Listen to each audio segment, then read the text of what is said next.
Hər vaxtınız xeyir olsun, dəyərli dinləyicilər, həm də izləyicilər. Mən sizi salamlayıram və Gündəm Qarabağ verilişi efirdədir. Dinləyirsiniz. Bizi həmçinin izləyə bilərsiniz sosial şəbəkələrdən, Facebookdan və YouTubedan CBC FM Azərbaycan yazmaqla Qarabağın enerji potensialından, xüsusilə alternativ enerji potensialından danışacağıq və bərpa olunan enerji mənbələri Dövlət Agentliyinin layihələrin idarə edilməsi şöbəsinin müdiri Cəbrayıl Əliyev qonağımızdır. Xoş gəlmisiniz Cəbrayıl müəllim. Xallar bəy, mən də sizi salamlayıram. Xoş gördük.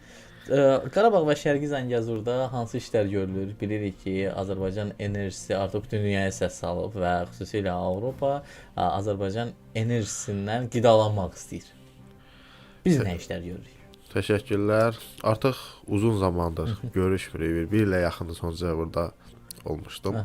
Və həmin dövrdə biz danışırdıq ki, bəli, yaşıl enerji zonamız var və o zonamız içərisində müəyyən işlərin görülməsi nəzərdə tutulur. Bu gün artıq biz real işləri görə bilirik və həmin ərazilərdə yaşıl enerji zonası konsepsiyasına uyğun olaraq istər fərdi yaşayış evləri olsun, istər ictimai inzibati binalar olsun, bu tipli evlərin üzərində damüstü günəş panellərinin tətbiqi, küçə və yolların işıqlandırılması, enerji səmərəli işıq dirəklərinin, işıq lampalarının quraşdırılması, eyni zamanda su elektrik stansiyalarından təmiz enerjinin istehsalı, binalar tikilən zaman orada enerji səmərəli tətbiqlərinin, yəni izolyasiya materiallarının, eyni zamanda enerji səmərəli tikinti materiallarının tətbiqi, bütün bu halları artıq biz real olaraq həmin ərazilərdə görə bilirik. Ya bu bizi sevindirir.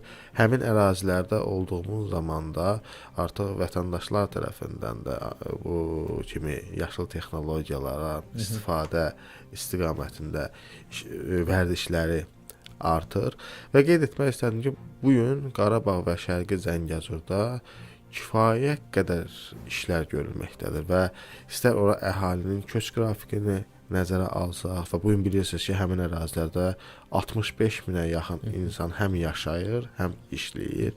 Yəni bu isə o demək ki, həmin ərazilər köç sürətlə davam edir. Biz də bu köç qrafikinə uyğun olaraq həmin ərazilərin enerji istehsalında yaşıl enerjinin payını artırmalıyıq və bunun üçün də istər sənaye miqyaslı layihələr olsun, istər kiçik həcmli layihələr olsun, bunların həcmləri artır.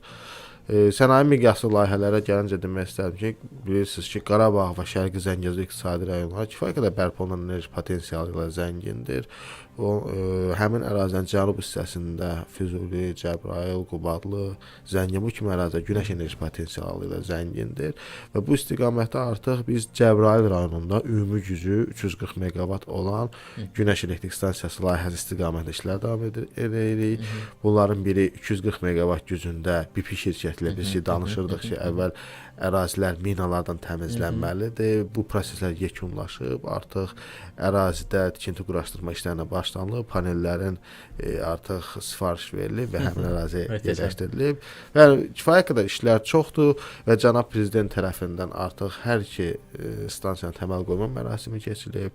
Yəni sonuncu dəfə Şəms və Üfüq hər biri 50 meqavat olmaqla oktyabr ayında həmin stansiyalarından təməl qoyma mərasimi keçirildi. Ərazidə infrastruktur çox genişlənir. Yəni bildiyiniz kimi çox sürətlə inkişaf gedir. Çox sürətlə inkişaf gedir və mənə maraqlıdır ki, hazırda həmin ərazilərin elektrik enerjisi tələbatı hansı mənbələrlə qidalanır? Çox maraqlı sualdır. Bəli, doğrudan da əgər biz bu bərpa olunan enerji layihələrini icra ediriksə, təbii ki, biz onun məqsədimiz orada istehlak olunacaq hər bir kilovat-saat elektrik enerjisinin yaşıl mənbələr hesabına qidalanmasıdır.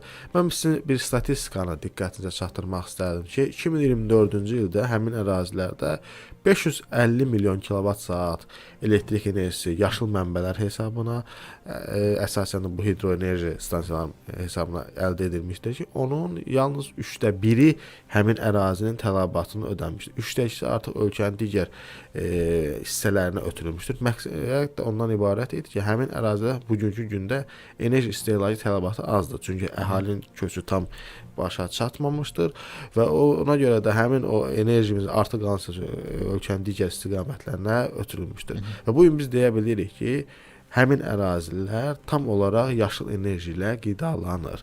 Qarabağ və Şərqi Qarabağ və Zəngəzur Şərqi tam olaraq yaşıl enerji ilə qidalanır və bu artım tempində həm əhalinin ora köç qrafiki nəzərə almalılar, həm orada olacaq müəssisələrin, sənaye müəssisələrinin, bilirsiniz ki, ən böyük enerji istehlakı həmin müəssisələrdədir.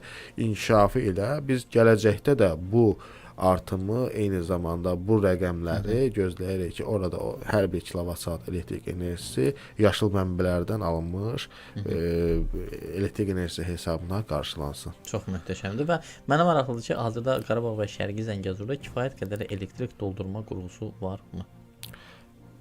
Çox yaxşı, maraqlı sual. Əslində günümüzə uyğun bir sualdır. Yəni vətəndaş ora maşınla getmək istəsə, elektrik avtomobillə, yəni qurğu varmı? Çünki bu günləri elektromobillərin də Azərbaycanda sürətlə artdığı bir dövrdür. Tələb təklif əsasında Qarabağ və Şərqi Zəngəzurda artıq çox, hətta deyirəm 20-dən artıq elektrik doldurma qurğusu quraşdırılmışdır. Çox rahat bir şəkildə vətəndaşlarımız Şuşaya, Xankəndiyə, Xocalıya, Zəngilana bu ərazilərə getdiyimiz zaman maşınları rahat bir şəkildə şarj edə bilərlər və qeyd etmək istərdim ki, məsəl üçün artıq Azərişığın bir çox yarım stansiyalarında, həmin işğaldan azad olmuş ərazilərdə fəaliyyət edən yarım stansiyanın həyətində böyük güclü 60 kilovat, 90 kilovat gücündə istər GBT olsun, istər Avropa standartlı başlıqları olsun, elektrik doldurma qurğuları quraşdırılmışdır və mən hesab edirəm ki, bu günlərə vətəndaşlarımız, hətta bizim özümüz də bir çox hallarda elektrikli maşınlar həmin ərazilərə səfər edə bilirik, rahat bir formada səfər edə bilirik. Maşınlarla hələ ki üzləşməmişik. İnşallah bundan sonra artacaq yəni. Təbii artmaq var. Bəli, istər-istəməz bizim özümüzün də bir hədəfimiz var. Çünki bu günləri biz elektrik doldurma məntəqənin sayının elektromobillərə nisbətində artırılmasını istəyirik. Çünki bildiyiniz kimi onların sayı çox olmalıdır və bizim tələbatımıza uyğun olaraq da elektrik doldurma qurğularının sayı artırılmalıdır. Artırılmalı. Və vətəndaşlar yaşıl texnologiyalarla vərdişləri necə formalaşa bilibmi vətəndaşlar? Çox bu da yaxşı sualdır. Çünki biz artıq dediyimiz kimi orada yaşıl texnologiyaları, xüsusən də damcılı günəşləri quraşdırdığımız zaman vətəndaşlar birbaşa olaraq bu yaşıl enerji ilə təmasda olurlar. Yəni onların üstünlüklərini görürlər. Mən özüm davamlı olaraq həmin ərazilərdə monitorinqlər keçirirəm və monitorinqlər keçirdiyim zaman əhali qrupu tərəfindən müəyyən sorğu-suallarla rastlaşıram. Bildirirlər ki, biz artıq hiss edirik ki, məsələn, hər hansı bir məbləğ ödəmişik, amma bu məbləğ biz Bakıda olduğumuz zaman daha tez bitirdi. Yəni biz artıq 4 aydır buradayıq, amma bu hiss eləmir, bitirmir. Yəni səbəbi yəqin ki, günəş panelləridir. Bəli, biz orada vurğulayırıq ki, təbii ki, bizim bu dövlət tərəfindən həmin ərazilərə köç etmiş əhaliyə verilmiş dəstəkdir. Yəni bizim məqsədimiz odur ki, həm yaşıl enerji zonası prinsiplərinə uyğun olaraq həmin ərazidə istehlak qeyd etdiyimiz kimi təmiz mənbələrdən olsun, həm də vətəndaşlarımızın artıq belə bir vərdişləri yaransın. Onlar günəş panellərinə özləri qulluq etsinlər. Artıq onu hiss etdikdən sonra ki, bəli, günəş panelləri onlara enerji istehlakında ödənişlərdə qənaətə imkan verəcək. Günəş paneli üzərləri tozlandığı zaman və hər hansı bir qar olduğu zaman özləri artıq maraqlı olacaqlar ki, onları təmizləsinlər. Çünki öyle olduğu halda daha çox enerji istehsal edə biləcəklər və onun mütənasib orada istehlakı da təbii ki, oradan təmiz enerji mənbələrdən nə qədər özləri yaxşı qulluq eləsə, o qədər də az pul ödəyəcəklər. Təbii. Yəni sadə məntiqdir. Yəni dövlət tərəfindən onlara dəstək verilir ki, bu hər hansı bir qurğular onlara təqdim edilir və artıq qurğuların baxımı və onlara belə deyək də enerji istehsalı onların özlərindən asılı olacaq ki, nə qədər yaxşı baxa bilsinlər, nə qədər yaxşı onlar qulluq edə bilsinlər, qorusalar və həmin müddətdə də artıq mən bir haşiyə çıxım ki, bildiyiniz kimi günəş panellərinin istismar müddəti minimum 25 ildir. Yəni 25 il müddətində, 25 il müddətində bu avadanlı olaraq xidmət edəcək və 25 ildən sonra o demək deyil ki, bunlar işləməyəcək və zavod qarantiyasına uyğun olaraq onların amortizasiyası var. İşləyəcək yalnız 80% həzmlə gücü ilə işləyə biləcək. Yəni bu günlər bir panelimizin gücü 500 wattdırsa, gələcəyində o hardasa 400 watt civarında. O da az deyil. Yəni o da az deyil. Yəni bir paneldən və nəzərə saxlayın ki, evlərdə bu günləri 3 kilovat gücündə bir ümumi günəş enerji sistemi verilir. Bu da aylıq təxminən bu rəqəm nə deyim 300-400 kilovat ortalama aylıq elektrik enerjisi qənaəti deməkdir. Manatla ifadə eləsə bu rəqəmi ortalama harca aylıq 30-40 manat ora köçmüş bir ailə üçün qənaətə gətirib çıxaracaq. Qənaətə gətirib çıxaracaq. Mənə maraqlıdır ki, biz adətən xarici təcrübəni öyrənirdik. İndi demək olar ki, artıq xarici ölkələr bizim təcrübəni hardasa öyrənməyə çalışırlar. Bu proses necədir? Ümumiyyətlə gəlirlər, səfər edirlər. Bilirəm ki, siz gedirsiniz, səfər edirsiniz və danışırsınız, təqdimatlarını keçirirsiniz. Onlar gəlir yerində baxır. Necə dəyərləndirirlər?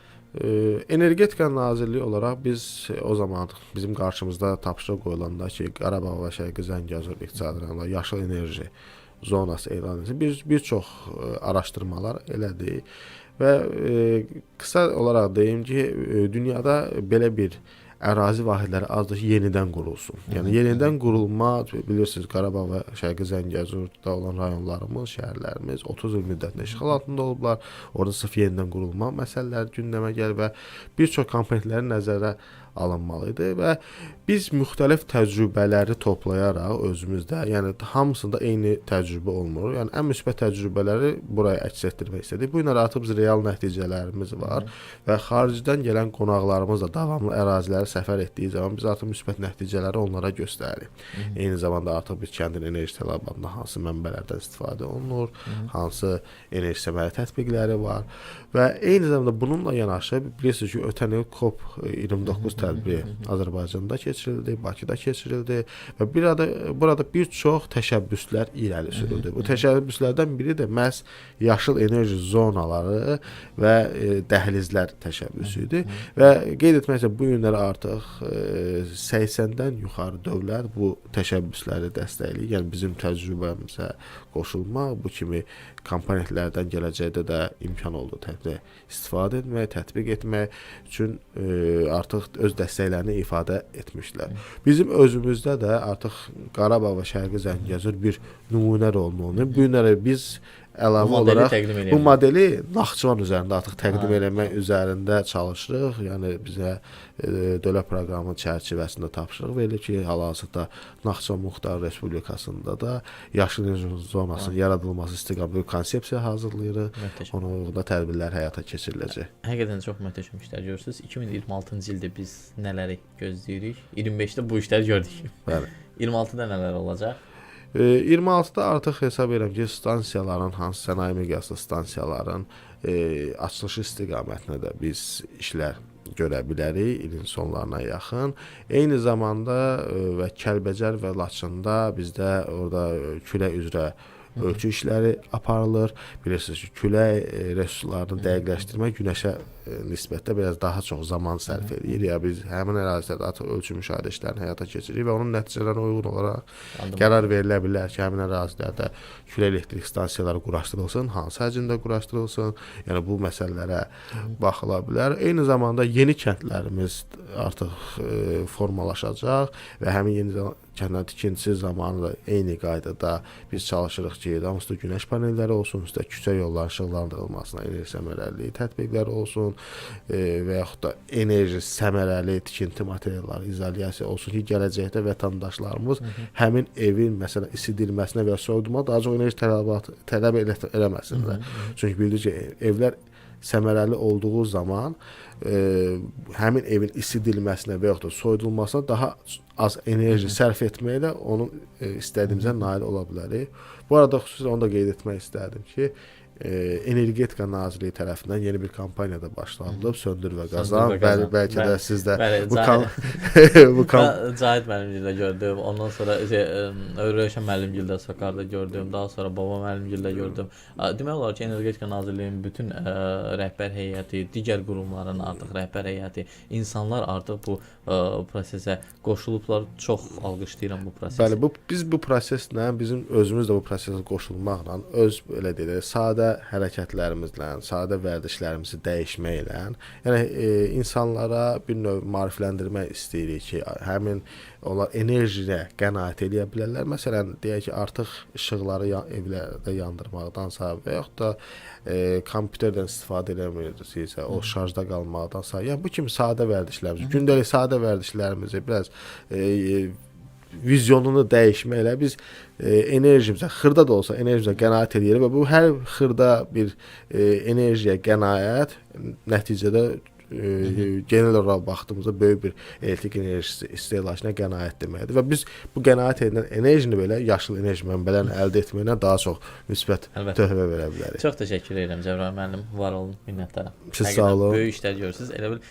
təməl qoyma mərasimində bu bütün işlərdə 100 il sonra belə, yəni deyəcəklər ki, tamam ki də bizim nəvə nəticələrimiz sağ olsunlar ki, bu cür bizə qəsəbələr, kəndlər, rayonlar, şəhərlər salıb veriblər. Çox sağ olun, təşəkkürlər, minnətdaram. Və Gündəm Qarabağ verilişi bununla da yekunlaşır. Siz isə bizi dinləməkdə, eləcə də izləməkdə davam edin.